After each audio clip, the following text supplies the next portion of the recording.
इस वक्त आप लोग जहां पर भी बैठे हो अपने आसपास नजरें घुमाओ और देखो कोई लोहे की चीज दिख रही है आपको। अगर दिख रही है तो उसे उठाओ और आसमान में उड़ा दो। क्या सोचने लग गए कि कैसी पागलों जैसी बातें कर रहा है ये आदमी। ठीक सोच रहे हो आप, क्योंकि ये बात मैंने नहीं, आज से 117 साल पहले दो भाइयों ने बोली थी और लोगों ने उन्हें पागल ही बोला था। वो कहते थे हम कुर्सी उड़ा देंगे, टेबल उड़ा देंगे, लोहे को उड़ा देंगे, हम एक ऐसी मशीन बनाएंगे कि इंसान को भी आसमान में उड़ा देंगे। लोगों ने कहा इनकी बुद्धि खराब हो गई है, कैसी पागलों जैसी बातें करते हैं ये आदमी। लोग उन्हें पागल बोलते रहे और वो दिन रात पागलों की तरह एक्सपेरिमेंट करते रहे। कई साल लग गए, लेकिन अपने इसी पागलपन की वजह से इन्होंने इतिहास बना दिया। जिस लोहे को उठा ना सके 1000 आदमी, उसे आसमान में उड़ा दिया। कितने सपने देखते हो आप, कितना ऊपर उड़ना चाहते हो, कितना बड़ा बनना चाहते हो। यार मैं इतना बड़ा बनना चाहता हूँ, इतना बड़ा बनना चाहता हूँ। अबे रुक, इतना बड़ा बनने के लिए तुझे पागल बनना पड़ेगा। बता तू बन सकता है? इतना बड़ा बनने के लिए तुझे अपने दिमाग में एक सॉफ्टवेयर इंस्टॉल करना पड़ेगा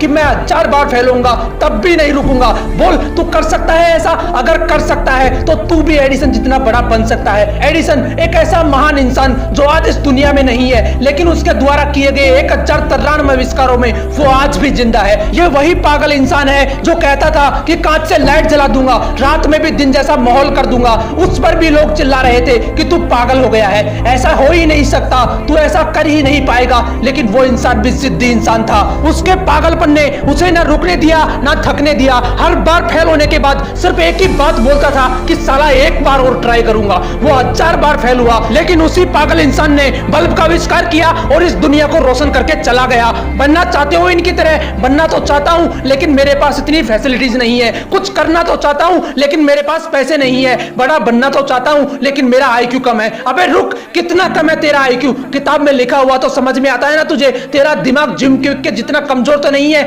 जिसके लिए किताबें पढ़ पाना भी बहुत मुश्किल हो गया था, क्योंकि सिर में चोट लगने की वजह से इसके दिमाग ने ठीक से काम करना बंद कर दिया था। इस बंदे ने अपनी जिंदगी के 3 साल सिर्फ ये समझने में गुजार दिए कि सेंटेंसेस को पढ़ा कैसे जाता है। ये सेंटेंस पढ़ना सीखा ही था कि एक बार फिर सीढ़ियों से गिरने की वजह से इनके सिर में चोट लगी और इनकी हालत पहले से भी ज्यादा खराब हो गई। लेकिन अंदर तो जिद थी ना खुद को साबित करने की। इन्होंने अपने दिमाग को समझने के लिए इतनी किताबें पढ़ डाली कि आज वो बंदा माइंड एक्सपर्ट एंड दुनिया के सबसे बड़े लाइफ कोचेज में से एक है। जिस बंदे के दिमाग ने ही काम करना बंद कर दिया था, आज वो बंदा लोगों को यह सिखाता है कि दिमाग को काम में कैसे लेना चाहिए। यहां तक कि कई लीडिंग कंपनीज के मालिक इलोन मस्क को भी इस बंदे ने ट्रेन किया है। अगर मैं आपको बोलूं कि मैं एक ऐसा यंत्र बनाऊंगा जिसकी सहायता से किसी भी इंसान को गायब करके कुछ ही सेकंडों में अमेरिका पहुंचा दूंगा, तो बताओ कैसा लगेगा आपको? आप मुझे पागल बोलोगे या नहीं? क्या बीतेगी मुझ पर जब चारों तरफ से लोग मुझे पागल बोल रहे होंगे कि तू नहीं कर सकता, तेरे बस की नहीं है। कुछ ऐसा ही ग्राहम बेल के साथ हुआ था।